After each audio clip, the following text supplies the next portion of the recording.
what's up, guys? Good morning, good afternoon, good evening, depending on where you're from. So, Brian Joshi is going to be joining me today for this Facebook Live, and we're going to be talking all about water.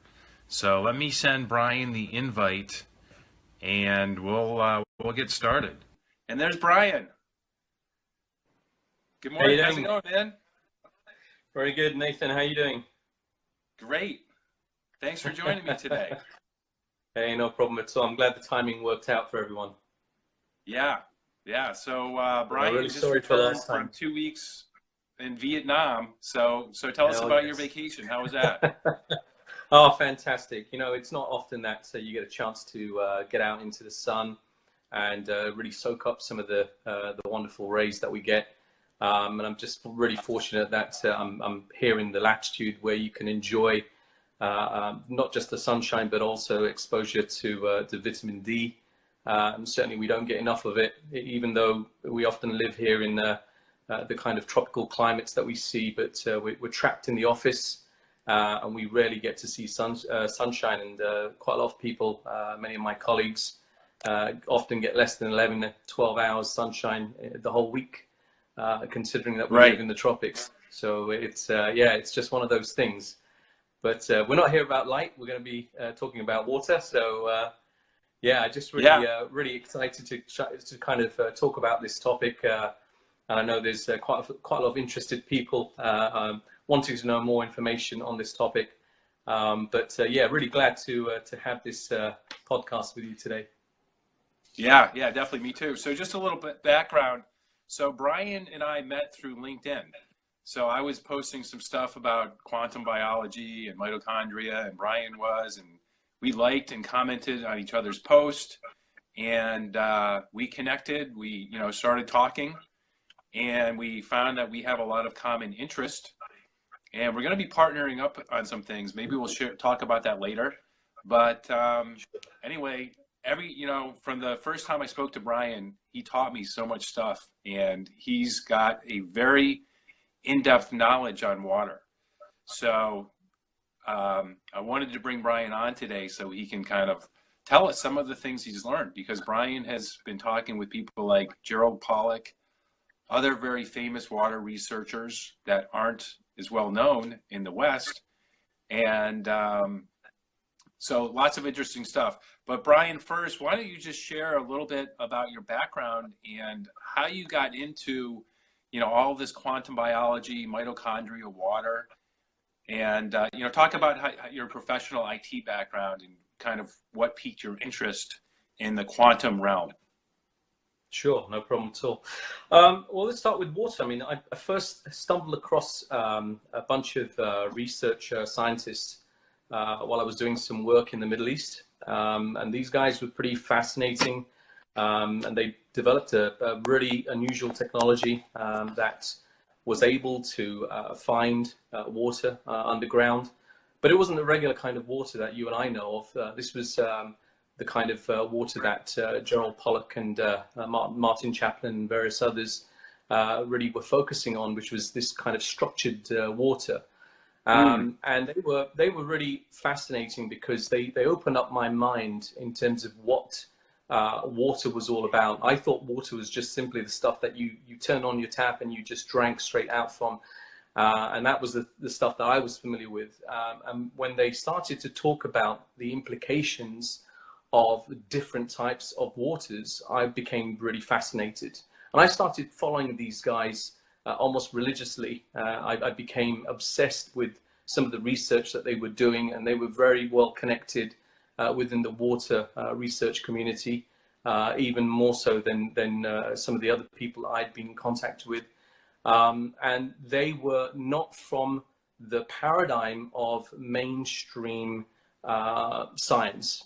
They were from a very different group of people who were focused on looking for alternative water resources that humanity could start really tapping into. And they really had groundbreaking research that was done. And we're talking about research which was 20, 30 years ago and has evolved since then. And they are really at the real cutting edge and real pioneers in their field in terms of what they do. And most of their research was focused around identifying unique signatures of water.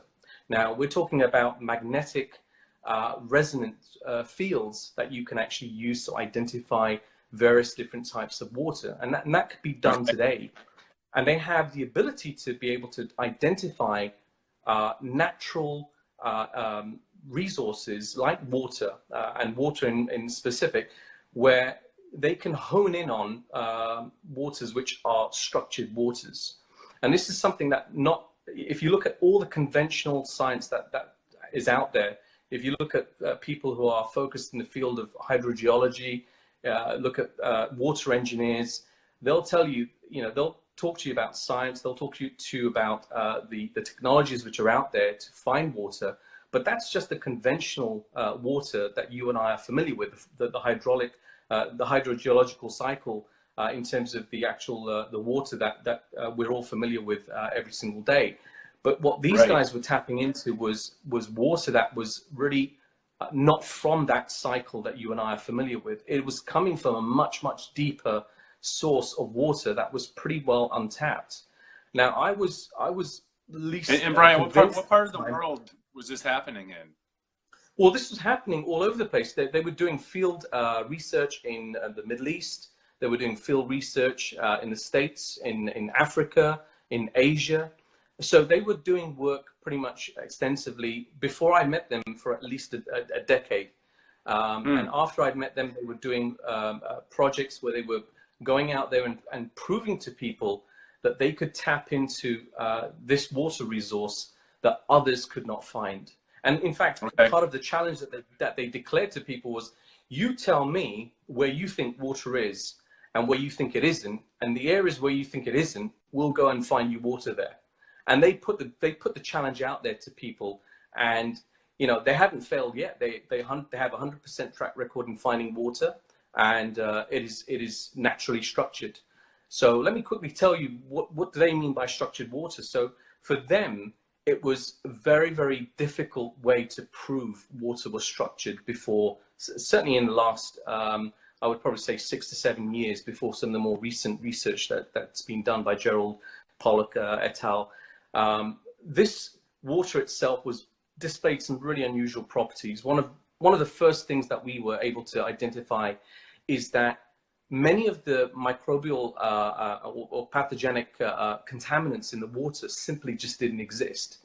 So you could basically drink this water from source, and when you conduct various different types of tests, such as the microbiological tests on the water, you found that certain types of contaminants that you would generally find in water from within the catchment area wouldn't be found in this water.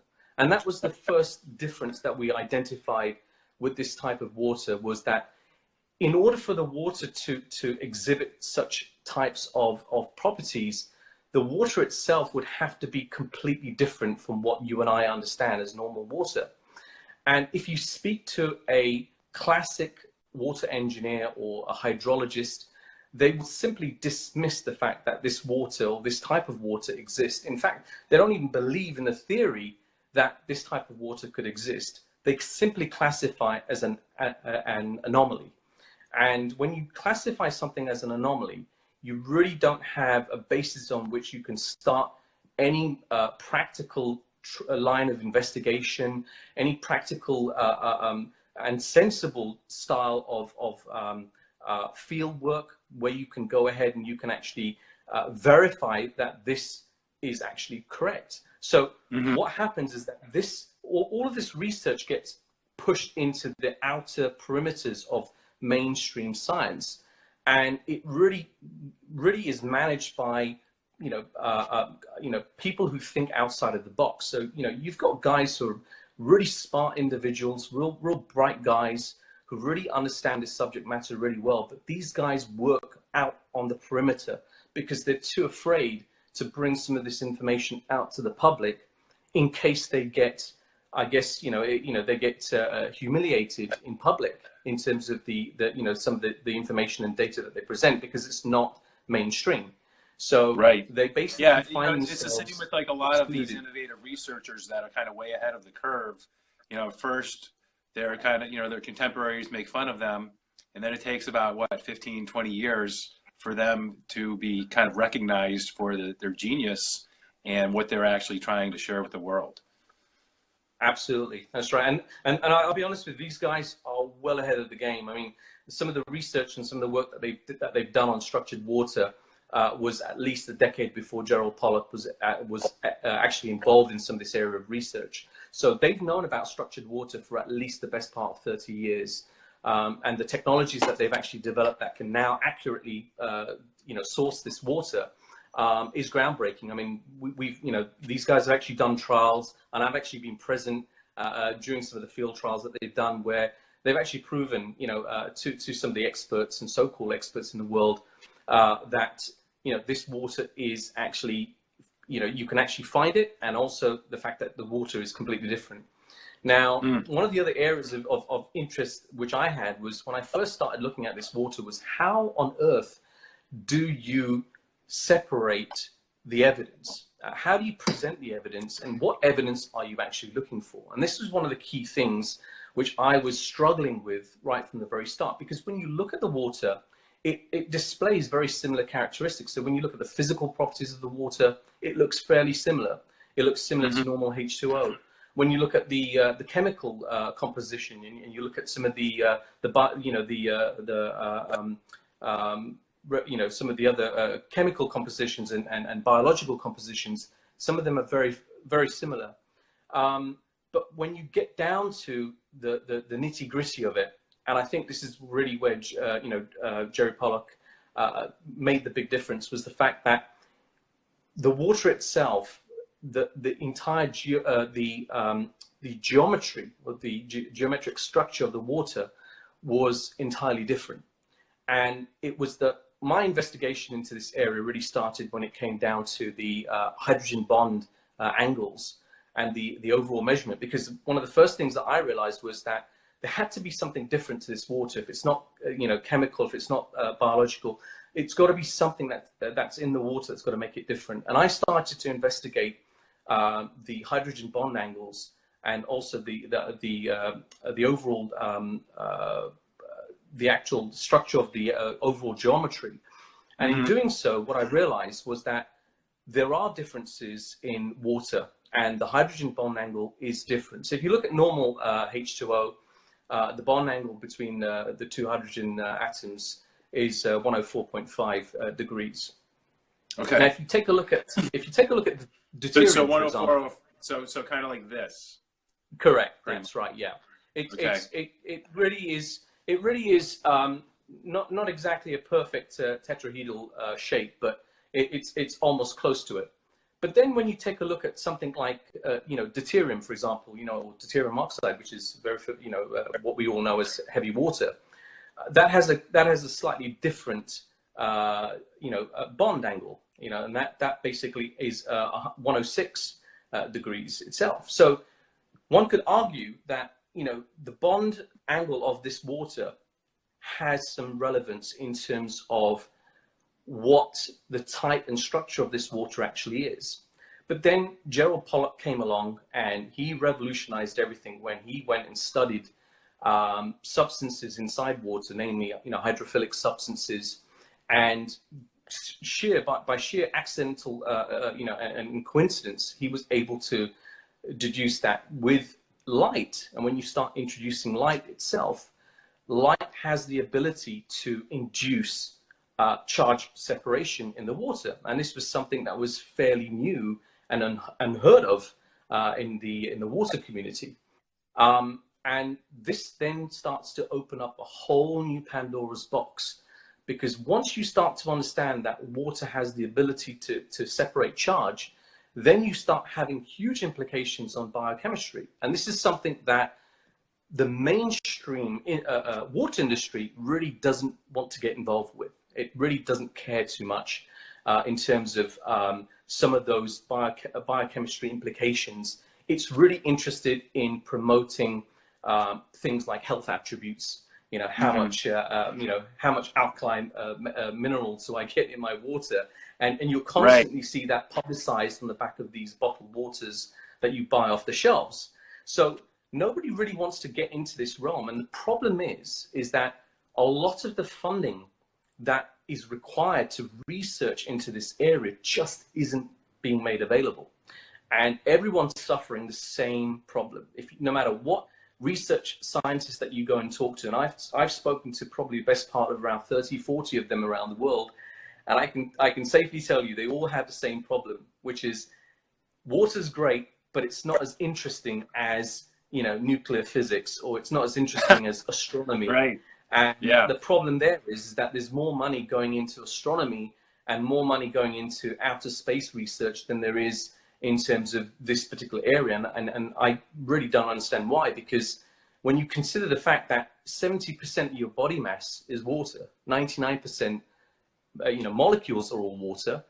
And, you think about it, your organs, your brain, 75% water, and, your blood, 83% water. I mean, this is not just water. This is structured water that we're talking about. So it's the substance of life, important. It is the substance of life. It is the substance of everything. But water on its own, and even structured water on its own, really doesn't really do much until you start integrating the other elements, such as light as well as magnetism. And those are the two key ingredients that drive the entire biochemistry that we have within our own body, as well as the quantum level as well. When you look at cellular mechanics and how they operate, you can't operate cellular mechanics unless you have light, magnetism integrated with water. It just simply doesn't work.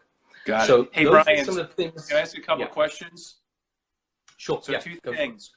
So you're talking about bulk water versus structured water. So are we talking H2O versus H3O2? Correct. That's right. And that's one of the things that we soon discovered with the water that we were sourcing. So when these guys were sourcing the water, we were trying to differentiate what were the key properties that made this water different. And what we realized was that the structure, the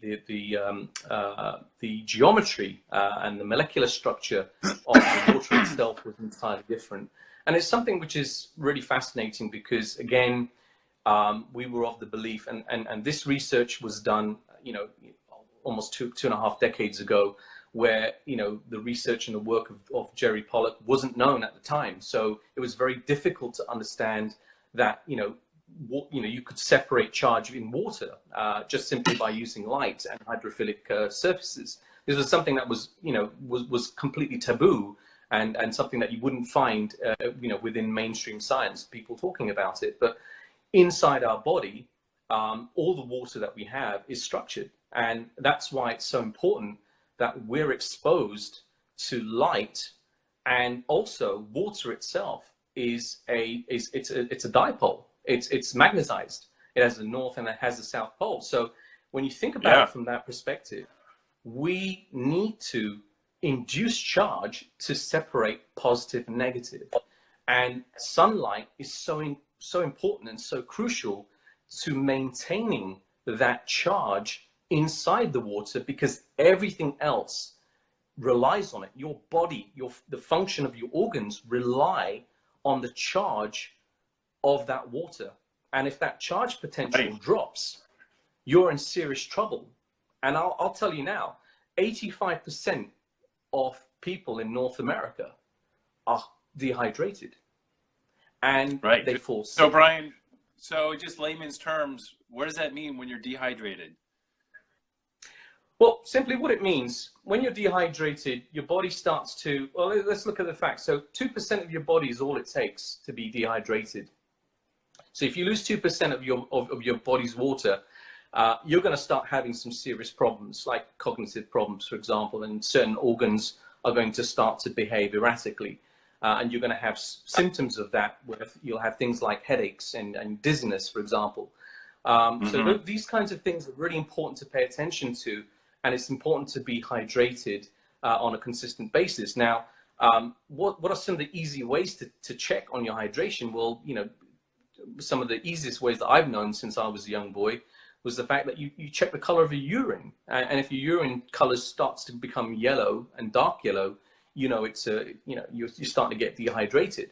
Now, more recently, I've been carrying out pH tests on my water, and I do that very frequently, where you can effectively go ahead almost every day and check the pH factor of your urine, and it should comfortably sit between 6.5 and around 7.5 or 7.6. But if it doesn't, then you're in serious trouble. And you'll find that most people will be hovering around the 6.3 to around the 6.6 mark. And that's why a lot of people, and that's how you'll start to realize that, your body's in bad shape, because when you're hydrated, you start to feel more vibrant, you start to feel more energized. And there is a big difference in terms of hydration, because when you drink structured water, your hydration level goes up, because you don't need to drink as much water as you would do if you're drinking normal H2O. And it's regardless of whatever type of H2O that you drink, whether you drink, distilled water, or whether you drink RO water, it's pretty much the same. But if you drink structured water, you'll start to notice that your hydration levels start to go up. And also what you'll notice as well is that your body will become more balanced, and your cells themselves will hold the charge a lot better. And that's where you'll start to realize. So when you drink the structured water the very first time, and you start taking it for 3 or 4 days, you'll start to notice that you pee more. You'll want to go to the toilet more often. And what's happening is that your body is naturally cleansing. It's actually detoxifying, and your cells are beginning to induce a negative charge, which is one of the properties of structured water, is that it has a negative charge. And that is the key and the fundamental basis of all cellular biology. It is the charge of your cells, which are the most important, most crucial factor that you need to understand about maintaining health and well-being. Right. So Brian, real quick, let's just tie charge to pH. So Brian was just talking about pH. Most people, their pH is too low, which means they're too acidic, which means they have a positive charge. When you're alkaline, you have more of a negative charge, which is a state of health. That's right. So let's a couple of things I will qualify in that respect as well. So when we talk about alkaline water and we talk about structured water, they're not the same thing. So I can actually have structured water that can sit at a pH of, let's say, 7.1 to around 7.4. And I can measure the voltage in that water, and that voltage could be, a minus 350 millivolts. And I've seen this on a regular basis. We've done field tests, field experiments on naturally structured water that we've actually pulled out from the ground, where we've tested that. We've also done tests in wild rivers, and you can get voltage charges of anything from minus 50 millivolts all the way up to minus 600 millivolts in some cases. So natural flowing waters, and depending on where the water source actually is and how fast the water source is moving and how much vorticity, how much movement that water is actually producing, dictates the size of the voltage and charge in that water. So if you are to drink naturally structured waters, one of the first places I would start to look at is I'd start to look at wild springs and wild rivers, which are pretty much untouched. So if you go to the northern parts of the world, I mean, in your case, I guess you'd probably want to go to the northern parts of the US. Perhaps in places like Alaska, for example, will have some wild waters that you can tap into and that you can collect water from. But there are other areas in the US where you can actually go and source water, which would be naturally structured from the time you actually pull it out. The problem with these waters is that they don't seem to hold their structure for long. So if you don't... So how long are we talking about? Well, in some cases, the charge will drop within a couple of hours because there hasn't been much movement in that water. And as soon as the water stabilizes, it starts to lose its charge and turns positive. And the moment it starts to turn positive in terms of its charge potential, it's where it starts to attract contaminants. So where you start getting pathogens and where you start getting microbial infiltration into the water, that's when the water starts to change and starts to attract those contaminants. But when it's charged, so Brian, just real it's quick, difficult to attract. Yeah, so before you were saying they were finding this water and it was completely contaminant free. So that's because it had a negative charge. It was repelling these contaminants. Okay, very interesting. That's correct. That's right, yeah. So going back to the point about alkalinity, so, you know, there's been a lot of confusion around, you know, if the water's alkaline, then it must be structured. Well, I can actually tell you from research and certainly from field work that we've done, that's just simply not the case. And, you know, you have to really be careful about high levels of alkalinity in water because it can cause major biochemical disruptions in your body. And there have been tests that have been done in Japan. There's been tests that have been done in Russia. There's been a number of tests which have been carried out in Germany where they've analyzed high levels of alkalinity in water. And in certain cases, it has actually caused fatalities in people. So really, just from drinking highly alkaline water, people are dying. So highly alkaline waters are great if you have problems with your biology and with the fact that you have a very high acidic content, perhaps in your stomach, for example, because your stomach has a natural pH balance between 1 and 3, and if that pH balance, you know, obviously starts to go too high, then you can start to have all sorts of problems with digestion and also in terms of other organs. Such as the liver, for example, and your kidneys. So it's really, really crucial to make sure that this type of water, if it's consumed certainly on a short-term basis. If you start consuming it on a long-term basis, the evidence and the science which has now been done really does point to the fact that it's not really good for you. But on a short-term basis, it can fix some of your health problems that you may have. So what we found out is that it's not the alkalinity levels in the water, it's actually the fact that if your water is structured, alkalinity doesn't really play too much of a role. It has a role to play, but the most important role is the structure and the charge of the water itself. That is what you really need to focus on. Okay. Very interesting. So let's talk a little bit more about the charge. So having negatively charged water, what does that do for your body? And also, before I forget, Brian, after that, I want to talk about the effect of light and magnetism on these different bond angles of water. So you're talking about 101.5 and 106 or something like that. I also want to touch on the different interactions of light and magnetism with that. So first, negatively charged water. What are the benefits of that?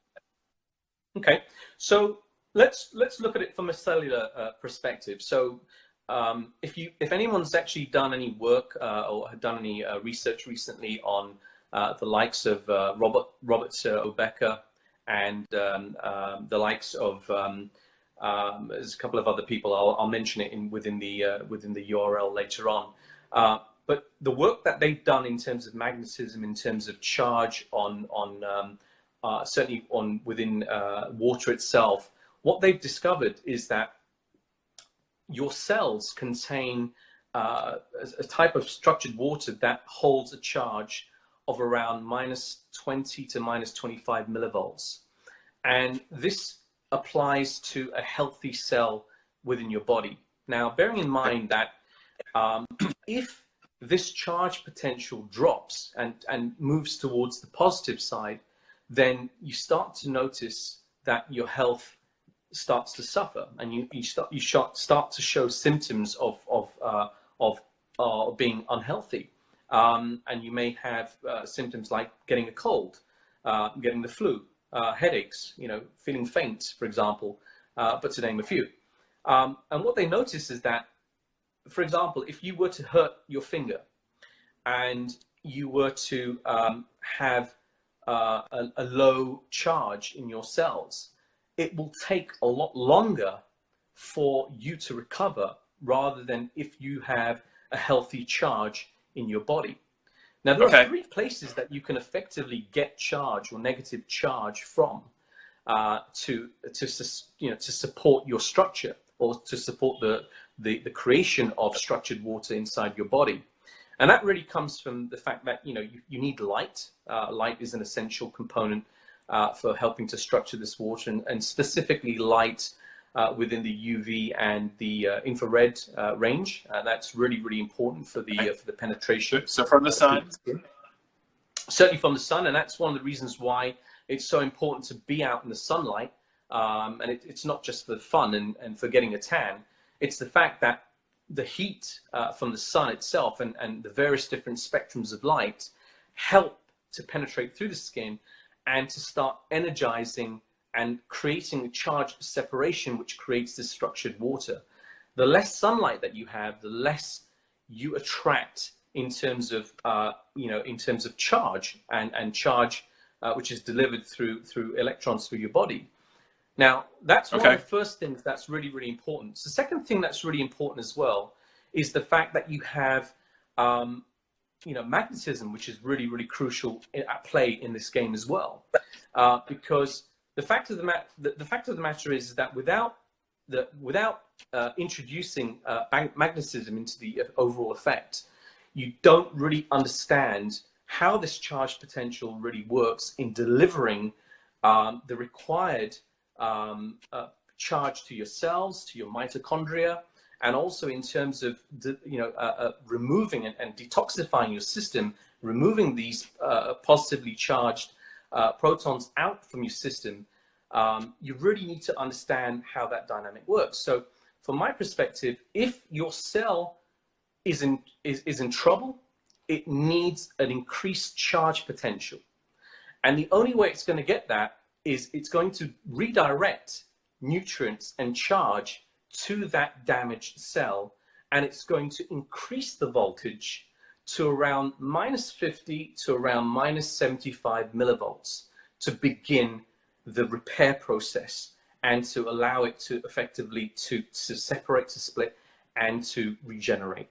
So the lessons really learned here is that drinking structured water helps to deliver charge to your cells, and bearing in mind that 70% of your body mass is already structured water anyway, it's extremely important to drink that water, because if you drink normal H2O, you're not really helping yourself. All you're doing is you're just flash flooding your body with water, and the water itself, if it's structured, it's already helping by delivering that charge straight to your cells. And it happens almost instantaneously. As soon as you start to drink that water, the charge itself is released into the body and to the cells where it's needed the most. And that's why it's so important that when I talk about water, I'm only ever talking about structured water. I'm never talking about normal H2O. I'm never really talking about distilled water or things like RO water. I'm only ever talking about structured water, because structured water is really what is required to help optimize your overall health and cellular health, more importantly. Okay. And Brian, so can you touch real quick on how the interactions of light and magnetism how they're different on these different kinds of water? So standard water versus structured water. Well, again, one of the things that we've noticed as well is that standard water really doesn't have the capacity to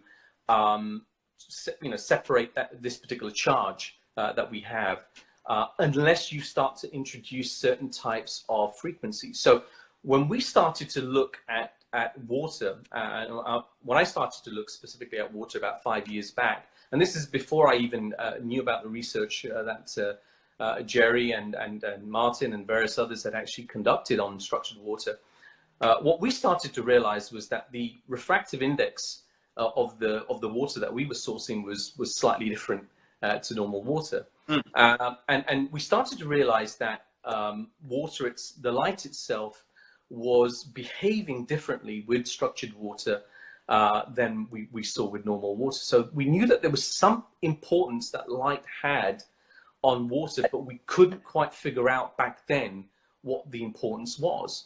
What we do realize now is that from the work that Jerry has done on structured water, is that this narrow band of light, this 270 nanometer range of light that he found, seems to absorb the greatest amount of energy from these photons that are hitting these water molecules.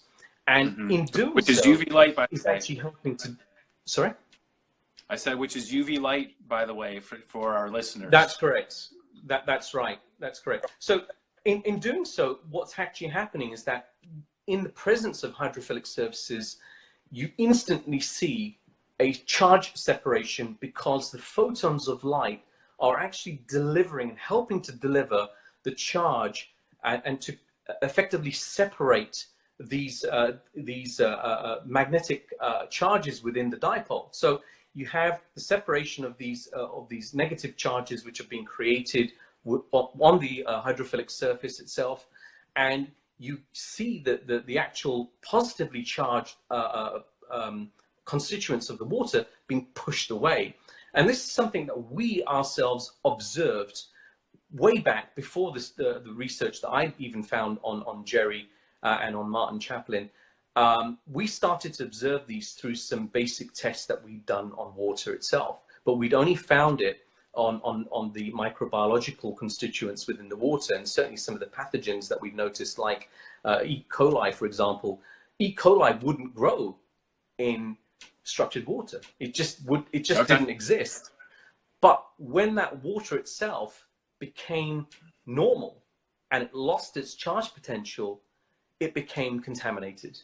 And that's something that we've verified and we've confirmed time and time again from a number of experiments, that that's exactly what happens. And as long as the water holds a charge, it is almost impossible to contaminate that water. And that's another reason and benefit why you really want to be drinking structured water as well, because it's by far the most cleanest and purest form of water that you're going to find, because it holds a charge. And anything that holds a negative charge is ultra efficient. And that's why our blood moves through our body seamlessly.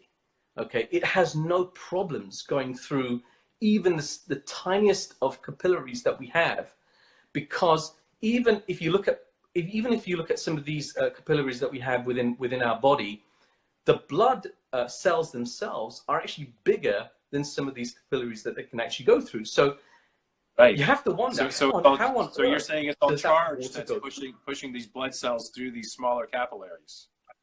That's right. Yeah, that's right. Absolutely. So from my perspective, the water itself, and because of the charge potential, what it does is that it neutralizes any resistance within the blood itself, and certainly the water itself provides a resistance-free environment where this blood can actually flow naturally. And when you have sunlight, and when you are exposed to more sunlight, effectively the strength of this charge amplifies, and effectively it creates this constant environment inside your body that allows to move this blood effortlessly. Sorry, I'm struggling with my words today. Effortlessly. Sorry. And from that point, I believe that structured water is absolutely essential to sustaining life for really the long term. And if you want longevity, if you really want to focus on preserving your well-being, structured water is really going to be the route that you want to go down, specifically when it comes to hydration and making sure that you've got really good cellular health. Okay, awesome, very interesting. So Brian, really awesome information. Thanks. Do you want to go through a couple of questions right now? Sure. Yeah, by all means. Yeah. Yeah. So got a list here. So we got quite a few questions people sent in. So I don't know if we'll get through all of them, but we'll try to get through as many as we can. So from Dawn Neubauer, she asked, when freezing water and discarding deuterium-filled water, how can we keep conservation in mind? So basically that water, the first water that freezes has the higher levels of deuterium in it. She wants to know, can we use this water to like water our plants, you know, give to our pets? Should we just kind of like flush it down the drain? What should we do with that water? Let's put it this way. Research recently, which was done on D2O, on heavy water, has clearly proven that if you are exposed to deuterium water or heavy water, it has detrimental consequences on the biology of organisms. And there are certain types of organisms that do tend to favor deuterium, deuterium water itself. But most organisms will have problems, and these are the types of problems that will cause mayhem inside your cellular biology. You don't really want to be washing your dishes with this stuff. You really don't want to be giving this water to your pets. You don't want to be giving this water to any plants or anything at all. You really want to stay well away from it, to be honest with you. Okay, so just dump it down the drain. If you dump it down the drain, unfortunately, what happens is it doesn't really do justice. It just becomes part of this environmental nightmare that we currently surround ourselves in. So it just becomes one of the additional contaminants that we add to our water supply systems. So deuterium in our environment is a tricky one to really get rid of, but we can have some management protocols that we can actually use to control the intake of deuterium, and this is why it's so important to focus on some of these key strategies, like drinking deuterium depleted waters, and making sure that we're trying to deplete our systems as efficiently as possible. And structured water has a role to play in that, because it helps to make our bodies become more efficient at depleting this out of our systems. And this is one of the reasons why I advocate really strongly to drink this type of water, because it has many beneficial effects, and certainly helping to deplete it really is important. Yeah. Okay, cool. So for those of us that, and for those of you listening right now that don't know what we're talking about, one way kind of to make your own deuterium depleted water is you can put some water in a freezer. The water that freezes first is going to be higher deuterium. So you freeze, let about 10-15% of the water freeze. You pour out the remaining water, and that's going to have lower levels of deuterium. So the question was, what do we do with that frozen water that's higher in deuterium? So don't drink it. Don't give it to your plants.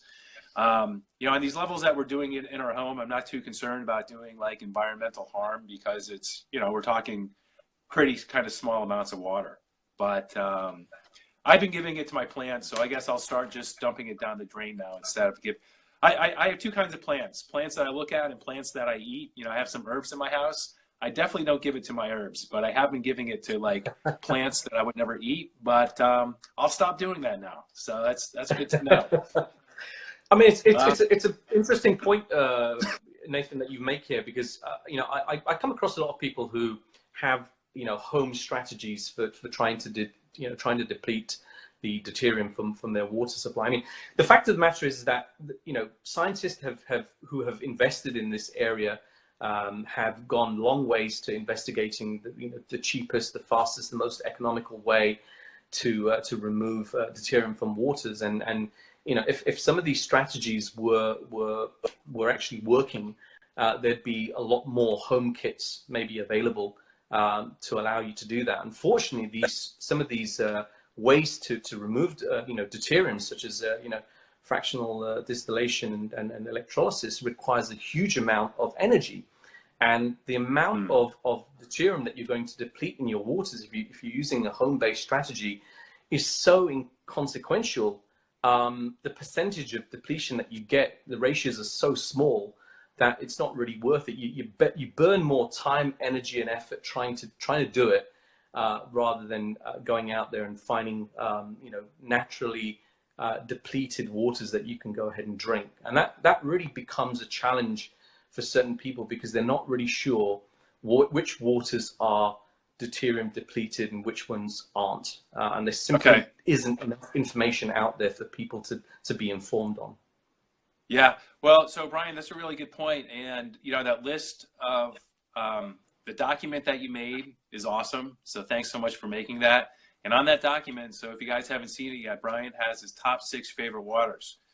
Now, the only problem with that, Brian, is I got feedback from a bunch of people that these waters look awesome, but I can't find them where I live. So maybe if we can come up with a list of more mainstream waters that you've tested and that are deuterium depleted, we can come out with that because, I live in a pretty small town. The best quality water I can get is Mountain Valley. Right. The only glacial melt water I can get is in a plastic bottle.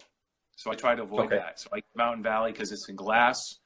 But other than that, I've got Pellegrino, Perrier in glass, and that's about, Gerolsteiner too. So maybe we can come up with a list of mainstream waters because those other ones are kind of like the primos of water, which is very interesting. I used to collect, fine scotches. I don't really drink that anymore, but now I'm going to be moving on to collecting some of these fine waters. And at some point I will get all those waters on your list and try them out. But in the meantime, we'll have to find some others for those of us that don't have access to those waters.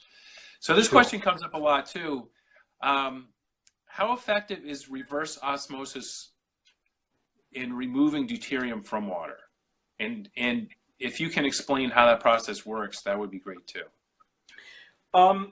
Yeah, so in terms of reverse osmosis really is a bit of a myth in terms of removing deuterium.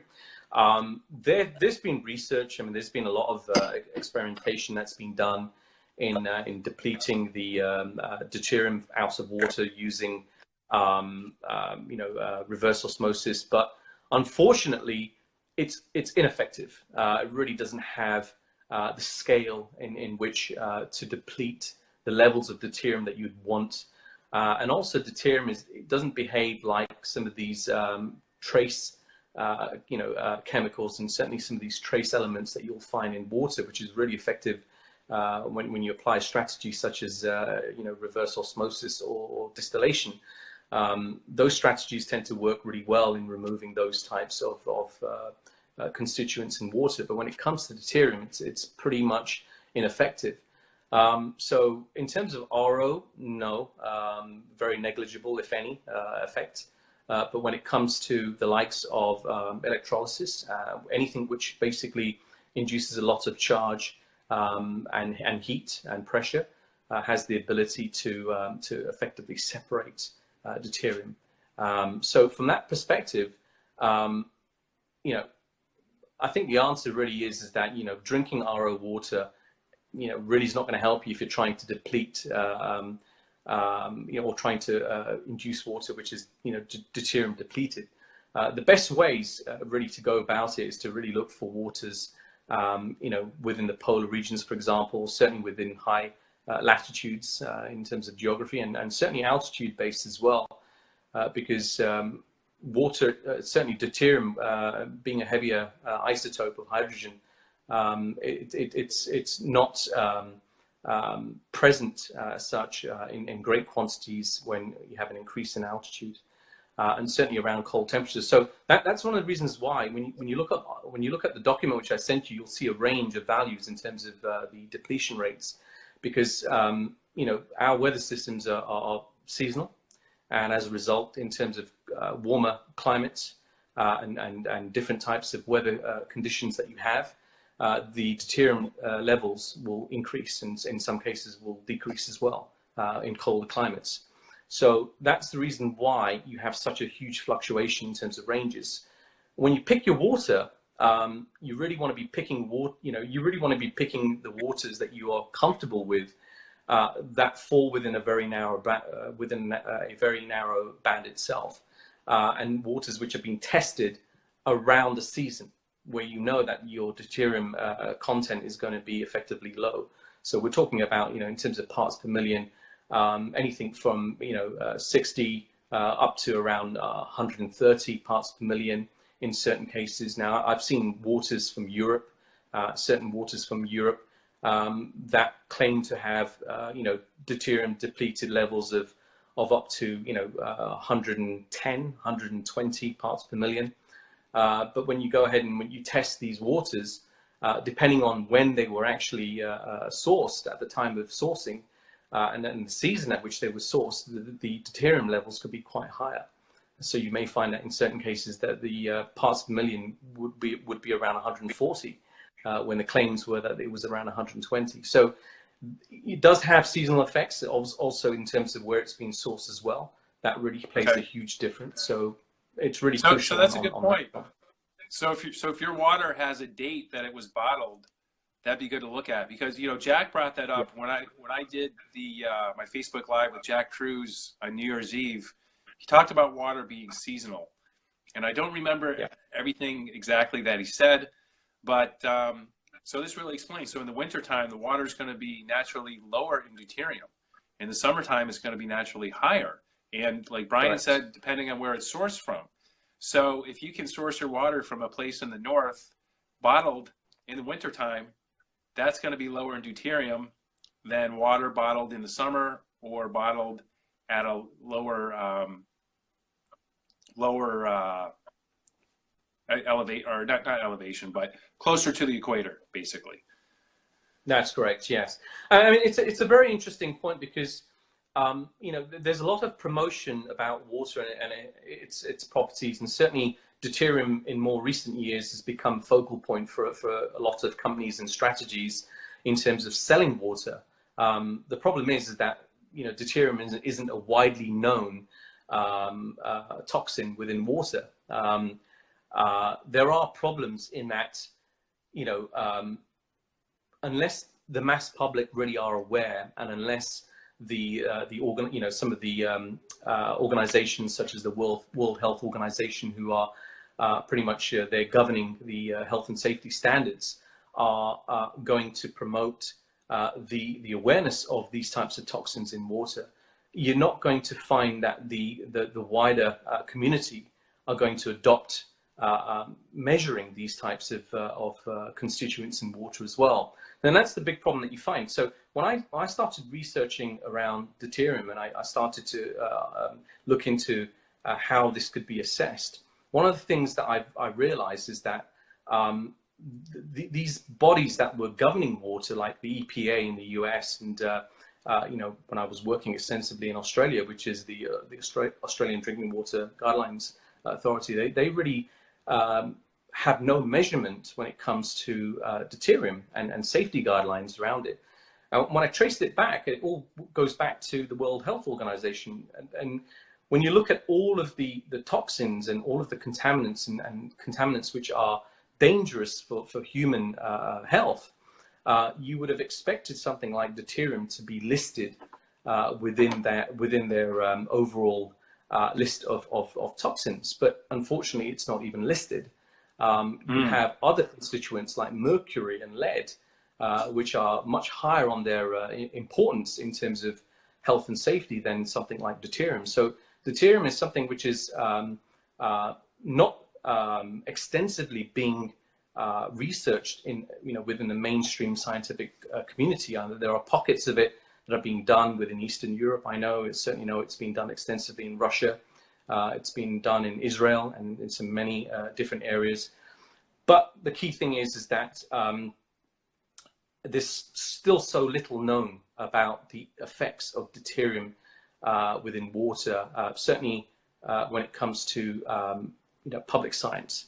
And that really is something that we need to bridge that gap. And unfortunately, it now rests on individuals like you and I, who have to effectively go out there and do research and do some trials and bring some of this evidence out into the public. So this is really a problem area, and this is a problem I know Jerry and Martin and various others have faced time and time again, is that the funding for doing this type of research is being directed in other areas.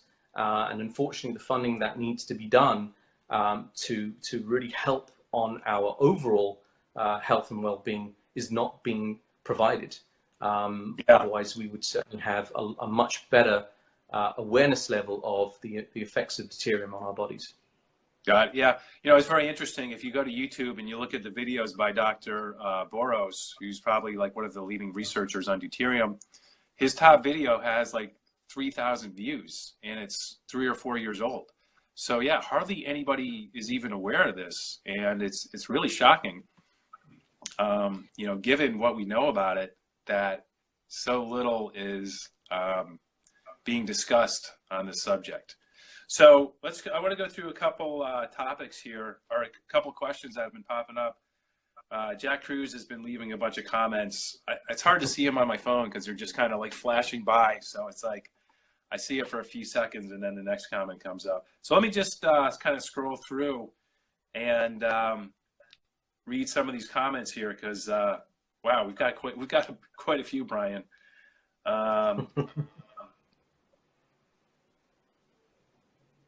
Let's see here. So one, a point that Jack made is that, the water that you drink is not equivalent to the water that you make, either, that your mitochondria make or that a chloroplast and a plant make. So I think, Brian, correct me if I'm wrong, the point kind of you're making is if we have a better starting point with our water, if it's better quality, our mitochondria are going to be able to work more effectively, thus making more structured water in our cells, hydrating our cells better. And Jack, correct me if I'm wrong on that as well. So let's see here. So Jack was saying light from the sun allows one key thing to occur. Charges in nature are always balanced, and in deuterium depleted water used in living systems, that symmetry is sidestepped because of the second law of thermodynamics by increasing the ledge by, okay, it's kind of a long one. I'm not going to get into that. It's a little complicated, but I mean, that could be like a whole talk in itself. So we'll get back to that.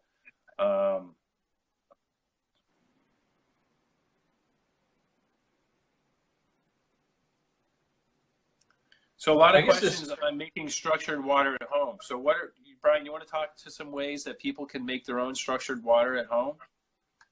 Sure, yeah. I mean, people have known for quite some time, and there's research that goes back, 3, 4, 5 decades in terms of using artificial vortexing for inducing energy into the water. So this has been known. This is research which has been done for quite some time. In fact, a gentleman by the name of Victor Schauberger was the one who really came up with some of the compelling research around vortices in water. And he really identified that some of the key principles within the charge of water was displayed where you have waters that move through these dynamic vortices, and the charge potential increases as you get towards the center of these vortices. So this is really, really important in terms of the first step towards providing or creating artificial structured water. I mean, the first and most important point is to try and see if you can get to a natural source. If you can't do that, then you really want to be looking at using some kind of vortex-based system that will help to create movement in the water that will help to induce charge. The second most important thing is then magnetism as well, because the magnets themselves help to lock in the overall molecular structure. So I did quite a lot of research when I was in Australia. I did quite a lot of extensive research around some of these types of devices, and I looked at devices from all around the world, from Japan, from the US, from Europe, from other parts of Asia. And I bumped into this research scientist in Australia who'd been doing research in terms of structured water for the best part of 25 years. And he has some groundbreaking research that he's done, which I'm going to be doing a separate podcast on, where he'll talk in much deeper details around the implications of this structured water. And he went around looking at all the research from around the world and effectively created his own product. So he's created his own device, which I now use a lot. It's been proven countless number of times in terms of field research, as well as research which has been done independently in terms of how to charge this particular water and how to structure your water. And I can quickly show it to you now, and it's really Are you talking about really the effective, Brian? I am. I'm talking about this device here. It's called the Apollo, and it's effectively a water structuring device, and it's so small you can put it in your pocket and carry it around with you all around the world if you're traveling. And what this device effectively allows you to do is you have two bottles which are connected. One you fill with water, and the other one's empty. And effectively, what you do is you flip it around the other way, and you spin the water anti-clockwise, because science has shown really clearly that a vortex which is rotating in an anti-clockwise form induces a negative charge, and if you rotate it in a clockwise, it carries a positive charge. So by rotating it around and with inside this particular device is contained magnets which effectively help to lock the charge in the water. And when you use this particular device, you'll notice that the water itself effectively changes in terms of its structure, and you can start to notice the difference when you taste the water. When you certainly measure the water, you'll start to see that it has a charge potential, negative charge potential. So I love this device, and I use this all the time. And what I do is that I carry this whenever I travel, and it's so easy to structure my water. And I'll give you the link in terms of where you can get a hold of this. But the guy who made this is the guy I'm going to be doing a podcast with in a couple of weeks from now. And he's going to tell you about all the science behind all of this. This is really, really important. So yeah, this is one way that you could go ahead. You can actually structure it. So just to let you know, this device itself helps to permanently charge or keep that water charged. Okay, so you can leave that water standing there for 30, 40, 50 days, 1 year. In fact, some of the research that that this scientist has done is he's left this water after it's been charged and structured, certainly for the best part of the last 3-4 years. And he's taken measurements of the water from when it was first structured to when to more recently in the last, I think this is now the 4th year. And the charge potential has been exactly the same. It's not changed. So I think it's kept intact at around 135 millivolts on the negative. So it's really, really important to have access to some kind of device that can help you structure your water. So for me, the Apollo is by far what they call the MEA device. This is by far the most easiest way that I found to help structure my water. Others would like to use vortex systems, which are great, but unfortunately they don't tend to keep the charge potential for too long. There are others that will also do similar things that I've seen in the market, and I'll provide you links to some of these products as well. But unfortunately, many of them don't hold charge for a long period of time. So when you structure the water, effectively you have to drink it. If you leave it sitting around, then it effectively the charge potential is lost over a period of time. So that's one of the key reasons why it's got to be drunk pretty quickly. Okay. So okay. yeah, Hey, so real quick, I'll provide some more information on this. Could I? So using a multimeter, is that how you would kind of test the charge in the water? Yes. Or do you need a different device? Yes. That's right. Okay. Yeah, I mean, effectively using a multimeter is one way of doing it. You can use a standard voltmeter. I know there's been a lot of people which are who are saying, and certainly there's a lot of videos out there on the internet where they talk about using an ORP meter. It's, effectively, ORP meters just pretty much measuring the oxidation and reduction capabilities of the constituents within the water, and measuring the voltage has a completely different set of results when you measure it. So I'll go into some more of the information when I do my podcast with with Rob in the next couple of weeks, and he'll tell you all the differences because he's been researching this area for quite some time, and he's got all the data and all the statistics to back up the rationale behind measuring voltage versus measuring the ORP. So we'll get into some of that in more detail a bit later on. Okay. Yeah, and I can attest to that device. You know, I'm drinking the water right now, and it really does change the taste of the water. It just makes it like super fresh. Tell him what happened when you first.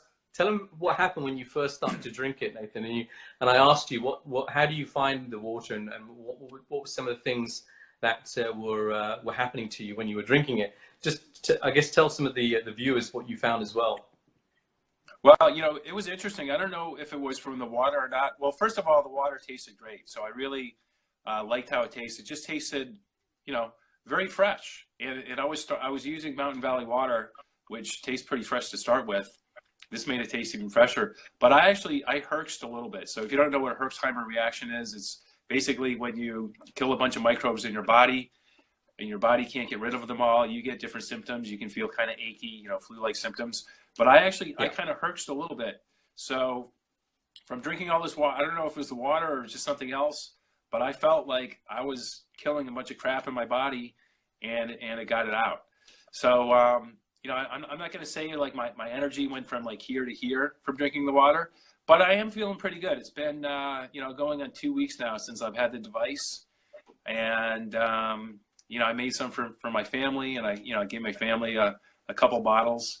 So well, let me ask you, Brian, you know, so you're not a big fan of reverse osmosis water. Jack Cruz has said positive things about reverse osmosis water. What do you think about drinking structured reverse osmosis water, like through the MEA? Yeah, absolutely. Yeah. I mean, the key thing is that as long as the water is structured, any water can be structured. And Gerald Pollack has really shown and demonstrated that this could be done. He's done it with everything from RO water to distilled water to normal tap water. He's pretty much done it. And the evidence is really compelling. It's not really about the actual type of water that you use, the source water that you put in first, but it's the way in which it's actually structured. The end result, the net effect is what you're effectively looking for. So the end state of the water, as long as it's structured, really does have the beneficial implications to your entire body. So yes, you can take RO water, you could structure it, and it would be effective. You're not going to have some of the trace minerals inside the water, but again, if you're having supplements, or if you're having a really healthy diet where you're taking nutrients in from various different plants and various different types of foods like meats, for example, and fish, then you're going to have some of those trace minerals already inside your system. So you don't necessarily have to get it from water.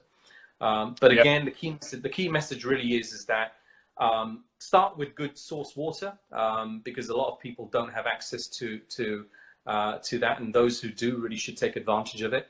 And if you don't have access to good water, then you can go with the next best thing, and try and obviously ensure that the water is good for you, and it doesn't have that many contaminants within it in the first place. That's really the key. Brian, so what about using, do you know what a Venturi is? The wine aerator? A what? A Venturi? It's called a Venturi. It aerates wine. Yes, I am familiar with it. Yes, correct. So is there any benefit in running water through that? Because before I got this device, I used to use my Venturi to kind of, structure. I think it does some vortexing. So is there any benefit, Yes. for somebody that, maybe they don't have the funds to get the MEA device, because it is about $300. It's not cheap. Yeah. But a Venturi is like $30. Is there benefit in people using a Venturi to help kind of structure and vortex their water? You can. You've got. I mean, the key message here is that you've got to have some kind of measure to what you define as being structured. So, if the water does induce a charge, and you can measure it, and it's clearly measurable, then the water effectively is being structured. I mean, there are many devices in the marketplace that claim to structure water, But we've tested, myself, Rob, and many others have already tested some of these devices. And it's just simply not true. They just do not structure the water. There is a lot of press out there in terms of these devices. There's a lot of good marketing to promote these devices, but the fact is that when you go out there and you test these devices really in the cold light of day, they really don't stand up to what's been written on the package. So you've got to be careful. So measuring, and again, something which I will do is I'll put together a toolkit in terms of what everyday man can go out there and check in terms of testing the water to make sure that it is structured. I'll put together a toolkit list that people can go ahead and buy, and they can use that on a daily basis to check the state and quality of their water. Yeah. Cool. Very cool. Awesome. So let's do some more questions here. Actually, one other question I thought of. So the MEA device, does that remove any deuterium from the water? We haven't actually seen any kind of test results as yet. I know Rob, when I do my interview with Rob in a couple of weeks' time, he'll talk more about that. I know that deuterium is certainly something that more recently has been of interest to him. And I know that he will be carrying out tests on deuterium within the water after it's been structured. So this is a bit of an unknown quantity at the moment, something which has been yet to be investigated in more detail. But rest assured, I know that Rob and certainly some other scientists that I've been in contact with recently are looking at artificial structured water as well as natural waters, structured waters for levels of deuterium. So this is something which is ongoing, and as soon as I get a hold of that research, I will publish it. And I'm equally as interested to know what the implications are around that. So yeah, I'll let you know. Watch this space. Okay, cool. So Howard Patel wants to know, is it beneficial to sun charge water in glass containers before drinking? No. So again, the key thing is that we've learned from the research that Jerry and Martin and various others have actually done on this, in that to absorb the light and to create that structure, the water has to be moving. It's got to be in a moving state, unless you've got hydrophilic surfaces in which it can actually absorb the light and actually start to build that charge. In moving water, it's effectively done. In water which is moving, it's clearly seen that it does absorb UV and infrared light. So if the water is still, and certainly natural waters that are structured, over a period of time, that water is going to lose its charge, and when it does so, it's effectively ineffective to sunlight. It's not going to really do anything to it, and you can clearly measure this. And we've done this on countless number of occasions where we've measured the water over time intervals. So we've taken water from natural sources where we've measured the actual charge in the water, where it's gone from let's say 150 to 160 millivolts. And we've had time intervals where we've measured every 2 hours, and gradually the charge tends to drop away. And using extra sunlight on that water doesn't really have any other beneficial effects. So you have to have another means in which to actually charge that water, or certainly to have that water constantly in motion. And that's the most beneficial way in which it starts to absorb the light and starts to have that charge separation inside of it. So that's really, really important to know about the water. And, again, I would say stick with, if you're going to use artificial devices to structure the water, structure it first and drink it immediately. Don't just leave the water lying around. Consume it almost immediately after you've structured it. That's where you're going to get the most beneficial effects of the water. Got it. Okay. So, and then for people who have well water that's acidic, is there anything they can do to improve the quality of that water? Yeah, I mean, the MEA device is fantastic for that. That's exactly what it actually helps you do. I mean, the fact of the matter is that There are things that you can add to waters to help bring the pH levels up. Certain bicarbonates that are being used in some commercially available products will help to bring the pH levels up in the water. But you really need to pay attention. If you are drinking too acidic water, it will start to cause problems in your body, and you will start to notice them fairly quickly. And I did some experiments on drinking acidic water some time back, and I really wanted to understand what the pH of these waters was going to have to my body. And I found that when the pH level dropped down below 6.5, I've started to have all sorts of problems. I'd start to have rashes, for example. I would start to have breakouts in terms of spots and various different things. I didn't have that. And as soon as I switched to slightly higher pH in the water, I started to see differences in terms of my my overall health and well-being. So that's what I've realized, and I certainly would not advocate going down that route of drinking pH water of anything below 6.5. It doesn't, number one, it doesn't really taste that great, and secondly, it's not really doing anything good to your body. So that's my take home on that.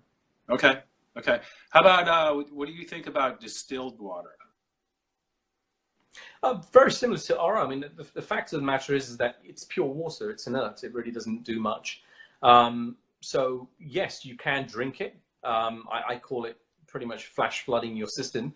You're just consuming a lot of it, and I think that's really the difference between drinking normal distilled water and drinking structured distilled water, is that by structuring the water, you effectively reduce the amount that you have to consume. So rather than flash flooding your system with huge amounts of water, you tend to reduce the amount of intake, but you still get the beneficial effects of hydration. And that's where hydration starts to play a huge role.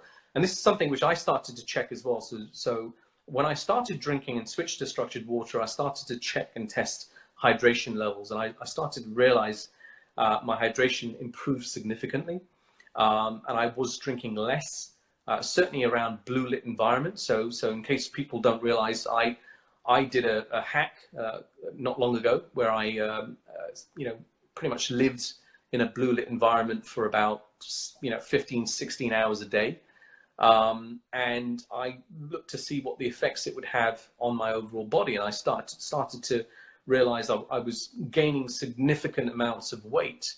I was extremely thirsty. I was more thirstier than at any other point in time than when I was, working in a normal environment.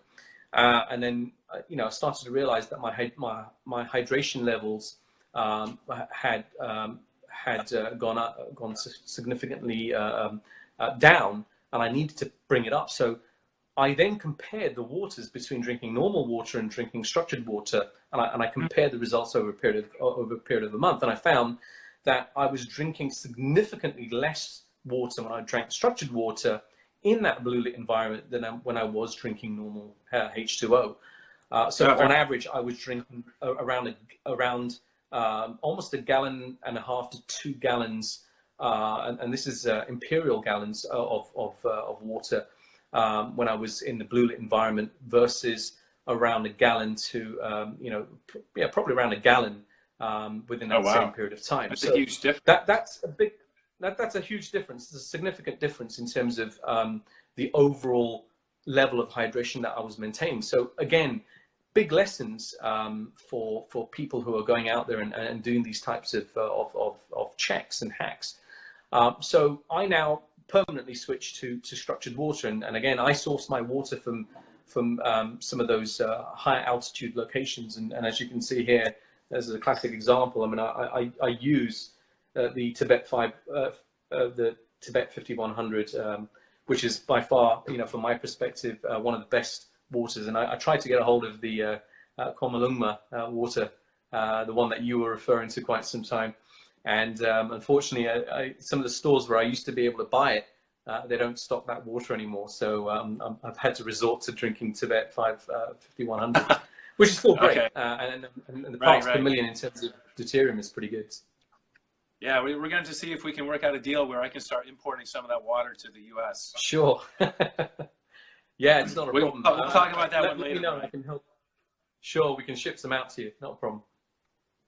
So let's see. Another question a lot of people ask me, do you know anything about the John Ellis deuterium depleting water machines? Are you familiar with that? I've heard of it. I'm not familiar with in terms of its success rate. Okay. Again, without having seen some of the evidence and I guess some of it being peer reviewed, it's kind of really hard to know for sure whether or not it's actually working. So I guess if it's not being done, it ought to be done. I think anything that's beneficial to getting access to, deuterium depleted waters in the most cost-effective way, I think it's beneficial. So no, I've not really looked into his device per se. I've not really looked into any of the research or any of the facts that's been presented on that. So I can't really comment, unfortunately. Okay. Yeah, and his machines aren't cheap. I mean, they're like $2,500, $3,000 if I recall. Right. Okay, so another question from Nick Savage. Could fractional distillation achieve separation or wait, no, yes. No. Okay, well, let me finish that one. So can fractional distillation achieve separation, or is it too close in boiling temps? No, I mean, fractional distillation is being done right now. It's being done on large scales. I mean, a lot of companies who are in the field of creating deuterium water do use fractional distillations as a process. Some use electrolysis. It depends on the quantities that they want to produce and the efficiencies in which they want to produce that water. It dictates the method, the strategy in which they actually adopt. So yes, that is one of the methods that can be used. And again, it depends on the company that's trying to create the water in the first place and the overall amount of water that they want to create. Okay, so kind of a technical question here. Does the size of the water cluster make a difference? So Nick's heard about wetter water. So basically it has lower surface tension because the clusters of molecules are smaller, allowing it to penetrate our bodies more. So are you familiar with that? Yes. Yes, very true. And in fact, there's a lot of research already that's been done in this area, and I'll send the links to a lot of this research. It's not unfamiliar. It's widely known.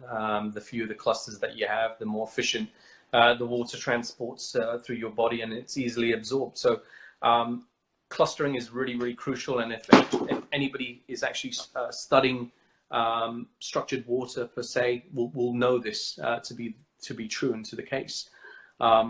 And you can actually see there's been some experiments which have been done more recently where they've basically taken individuals and they've been putting them on normal H2O for a period of a week, and they've tested their blood and done blood analysis on the overall structure.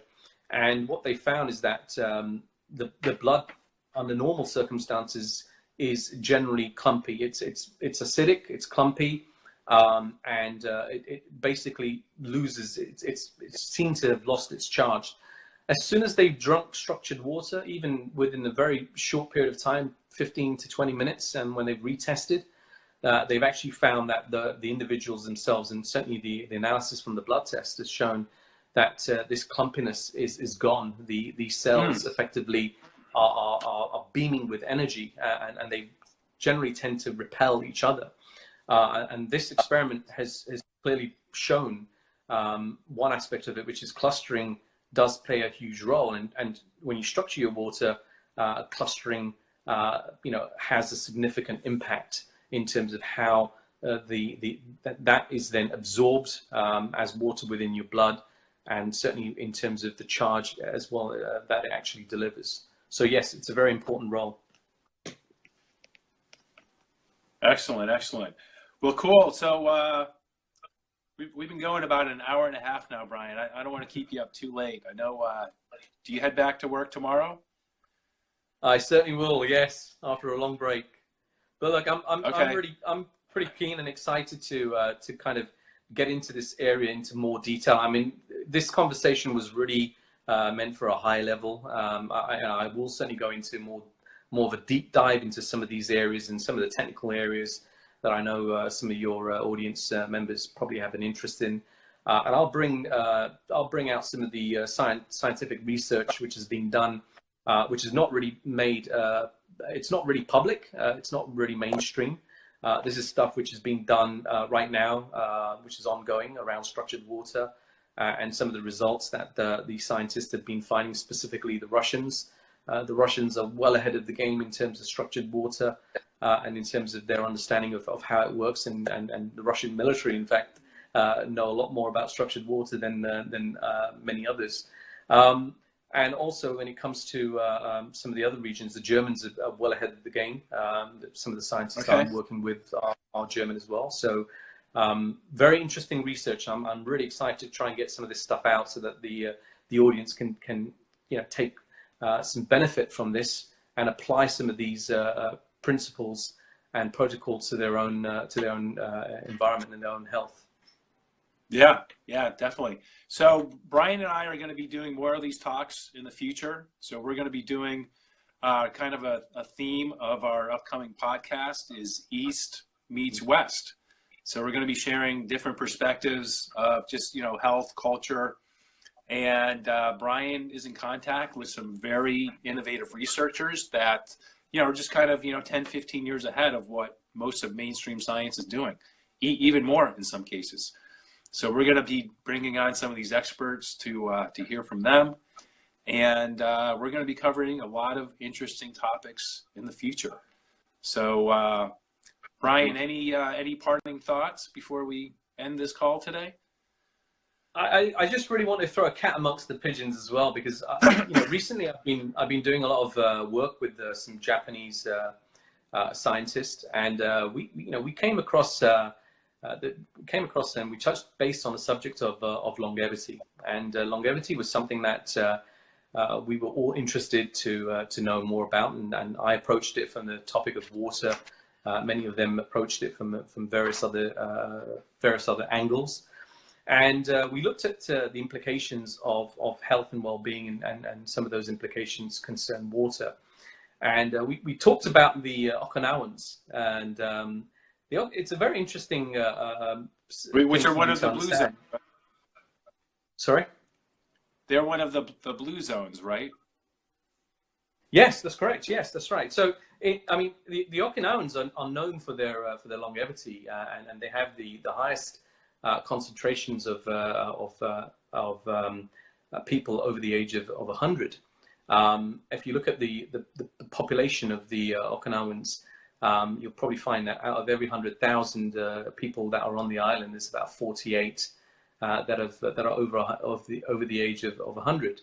Now, when you look at some of the research which has been done, and I'm in contact with some researchers, research scientists from some of the big universities out there, and they've looked at what are some of the effects of the environment, and what are some of the effects in terms of the food and lifestyle habits that they actually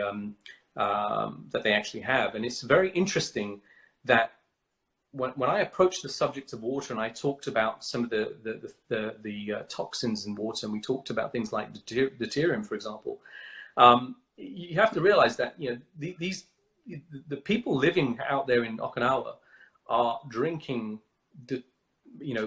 water which is highly concentrated in terms of deuterium. These guys are drinking water which are, you're talking about around 145 parts per million, which was, I think, the last measurement that was carried out. But yet they seem to have the longest living people in the world. And it is really, really interesting in terms of what are they doing to, improve their overall health and longevity, and what are some of the strategies, and what are some of the things within their environment and their lifestyle habits that they're doing to help minimize some of these toxins and some of these chemicals inside their bodies. So we're going to start looking at some of these areas, and these guys have already done some important research into this area, and I'm going to start, putting out some of this information in the next podcast that we have, because it's important to realize that water plays a really important role, but there's a much more wider holistic angle to this than just water and just things like deuterium. It's a much wider context, but each one of these things play an important role, and we want to look at the more holistic view on how these different things come together and how they improve on long life and certainly on longevity. So we're going to talk about that on some of our upcoming podcasts. Yeah, very interesting. Well, I look forward to hearing about that. I'm sure all the seafood they eat has something to do with it. Indeed, yes. Cool. Okay. Hey, well, Brian, thanks so much. This was a lot of fun. I appreciate all your knowledge. You answered a lot of questions. There are some questions in chat. So, Sure. I'll go through, I'll answer the ones I know. Brian, as time permits, if you can address some of those questions in the chat, in the comments from this live, that'd be great. And I wish we could get through all of them, guys. So thanks for all your questions. But, we've been going. We'll keep an FAQ going. We'll get an FAQ going, and we'll keep it updated as well, Nathan. That's right. Okay, Brian. Hey, we'll have a good one. We'll talk soon. And thanks again. Nathan. Thank you. Thanks very much, and look forward to the next podcast. Take care. Bye-bye.